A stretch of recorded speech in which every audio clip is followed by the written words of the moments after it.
years later, Express Pearl disaster compensation case still unresolved. Sri Lanka plans aircraft repair centre at Mattala. 14th Global Textile Exhibition gets underway in Colombo. Maldives faces debt crisis, a repeat of Sri Lanka's financial collapse. Welcome to Biz Digest, amounting to 38.5 billion rupees over the past 5 years. The government is now in talks with major international engineering firms to set up an aircraft repair centre. The project has received positive interest from foreign investors and discussions are ongoing. Sri Lanka had previously shortlisted the Russian-Indian consortium for a similar venture, but final agreements were stalled due to concerns raised by the US. If successful, the new project could turn Mattala into a key player in aircraft maintenance, generating revenue and employment. More updates on this developing story as negotiations progress.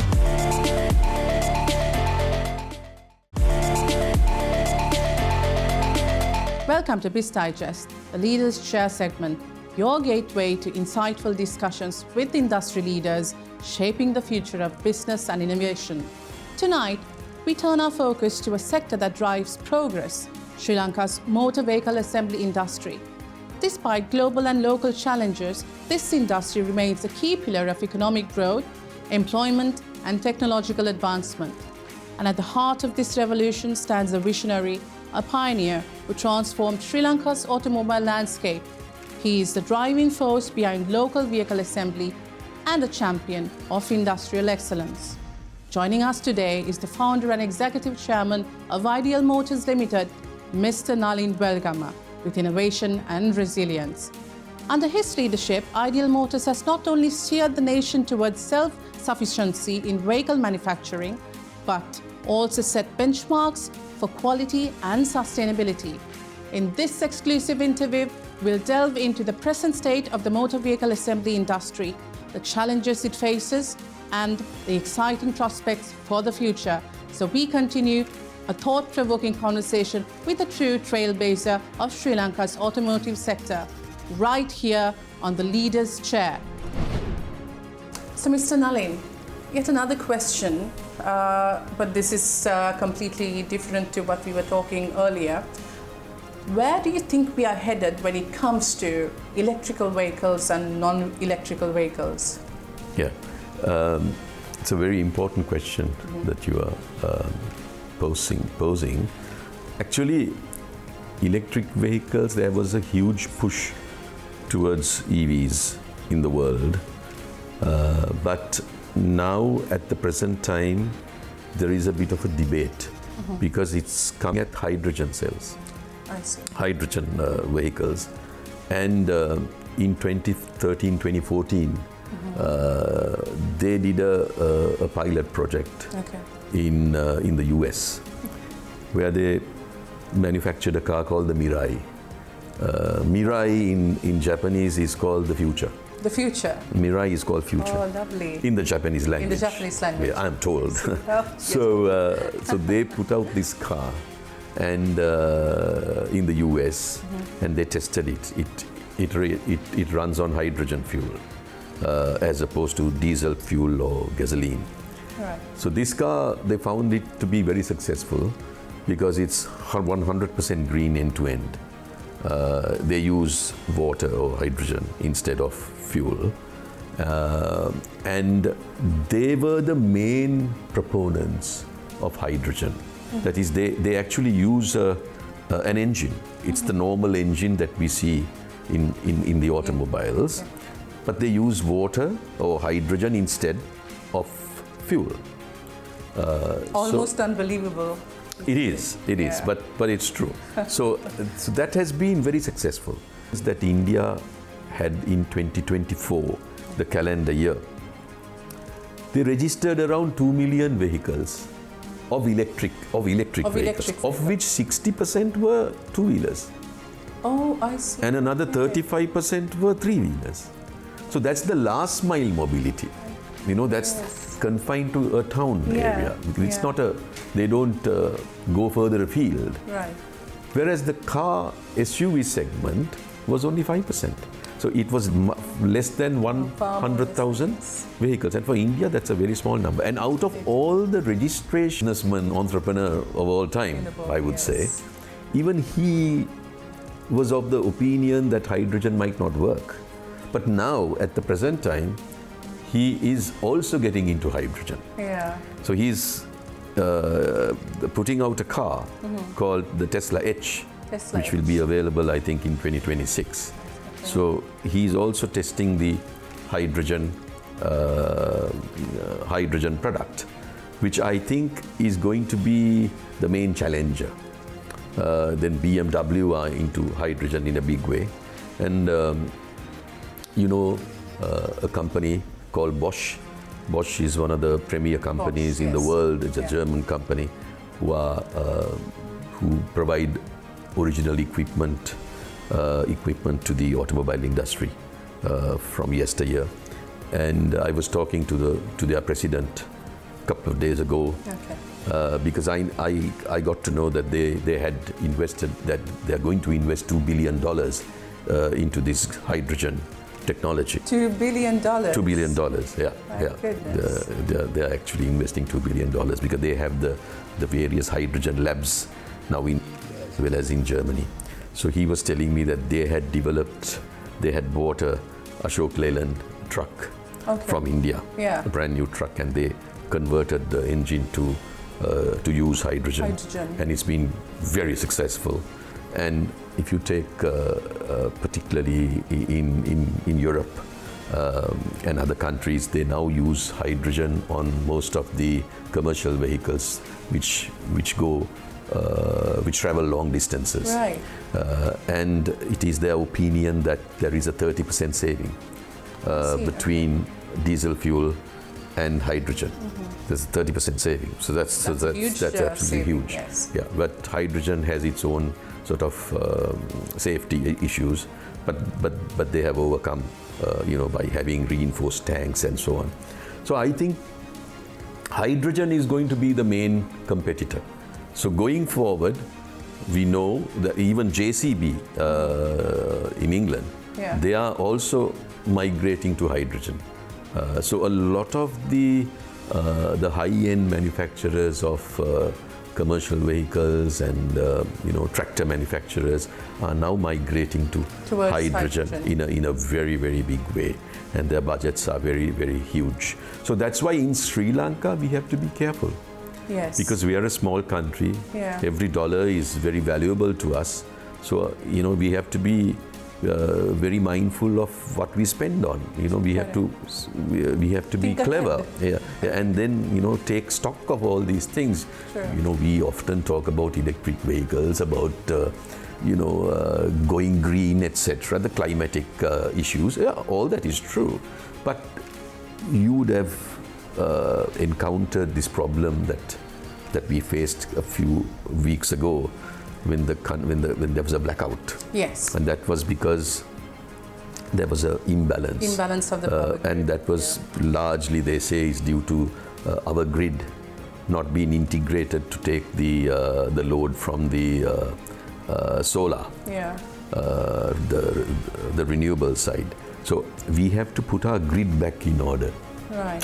To enable this, and that's when people can use more and more solar on their roofs or on the ground solar and wind, of course. So we have to get ready. So this, Lakshani, you can't do it overnight. No, this is a long-term thing. Correct. So we need to prepare ourselves. We have enough sunlight, and we have the wind power. We are in a beautiful country, beautiful island. All of that is true, and we have to go that way. Definitely. But we need to prepare ourselves towards that challenge. But right now we are not. We are not ready. So what happens is, if we start importing electric vehicles in the manner people talk about, then what happens is, a lot of the time we have to charge our vehicles at home.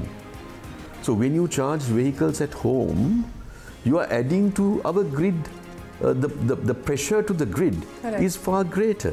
Yes. So how do we fire our grid? Definitely. We actually burn a lot of the oil. And so we are not getting there at all. It's just the opposite that's happening. Of what we want. Yeah, so we have to reset this. Yes. And then we can come in with the electrical vehicles. You know, that is where we should be focusing upon. You know, we should go green. We are. We definitely should. Absolutely. Yes. So, but we have to ready ourselves. Yes. So it's a slow process, and in this process, we have to take stock of what's happening in the world. Yeah. Whether it's hydrogen, whether it's sodium ion, whether it's lithium ion, etc. There is time. Yeah. So we can definitely, get to that stage, but it's a slow process. Right now, it is not the time, I believe, with all these trippings that we have in the grid and the issues that we have. This is not the time to be focusing solely on the electric front, because we have better things to think about right now. Yes, and also I'm very happy, very pleased that experts like you get to voice out and talk about the actual issues that we are facing when it comes to this industry. So Mr. Nalin, we are heading towards our final question of this program. Would love to ask you regarding the resumption of imports, how this is going to impact the future in this industry. Yeah, actually, we had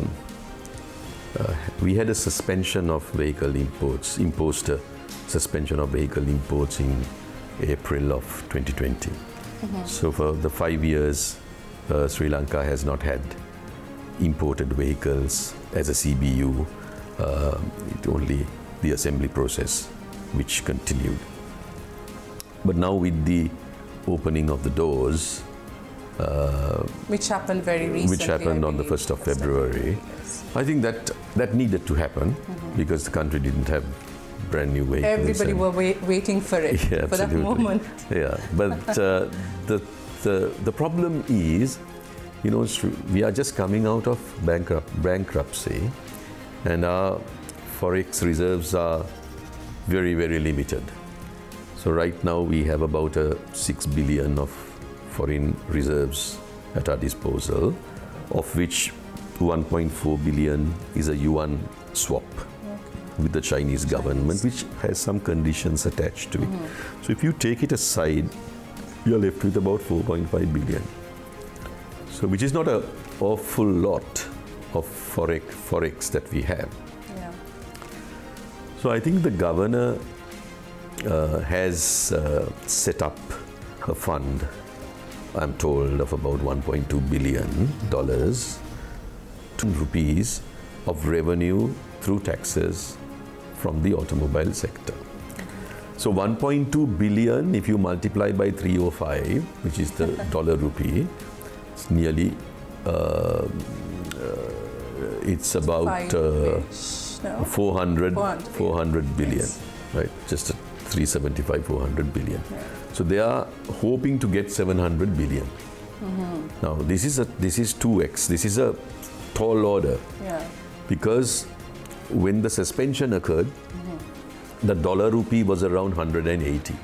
Yeah. Now the dollar rupee is around 300, 305. Yes. So many vehicles that are being offered to them. Yes. So they are very selective, and they are in the process of selecting the right products to suit their purse. Okay. But it's not going to be like floodgates opening up. Definitely. I don't think that's going to happen. People who are very wealthy, who have a lot of cash, they will import the super luxury vehicles like the Mercedes, the BMWs and Range Rovers and so on. Those will come in their droves because these people have made a lot of money. Yeah. So they would want to go in the latest super luxury vehicles. But they are also a little cautious these days, Lakshani, because the taxman is going to be very interested in how they got this money. Yes. Because now, unlike before, you have to have a TIN number and the Inland Revenue will hound you no sooner you register the vehicle at the RMV. So all these scenarios are going to impact the appetite for new vehicles. So it remains to be seen. I don't think it's going to be, I thought earlier it starts depreciating. That will impact the cost of living. Yeah. So it's a very, very tight rope that we are walking on, and this will have to be watched very cautiously by the finance ministry and the central bank. Yes. I think that's why they are calling for so many reports of how many LCs have been opened almost on a sort of a fortnightly basis from the banks, just to make sure that there are no shocks that will take place. So, yeah, so it's a good thing that imports were resumed as from the 1st of February, but the prices are very high. People are cautious. I don't think they are going to be very interested in paying over the top for their vehicles because affordability is a key question. Yeah. So all these scenarios are going to impact this. So it's going to be interesting to see what's that we had with Mr. Nalin Belgama, and I hope you all viewers at home understood the current situation of this industry, and definitely we are talking to an expert, so there's a lot to take home, and hope to see you again soon in our next episode.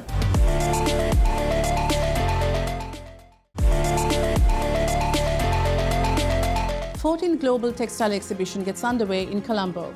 A major event for Sri Lanka's apparel industry kicks off at the Sri Lanka's Exhibition and Convention Centre in Colombo. The 14th edition of CEMS Global, USA's renowned textile series of exhibitions, is bringing together top industry players from around the world. Spanning 3 days, the exhibition showcases cutting-edge textile and garment machinery, fabrics, yarn, accessories, dyes and chemicals, essential elements for Sri Lanka's thriving apparel sector.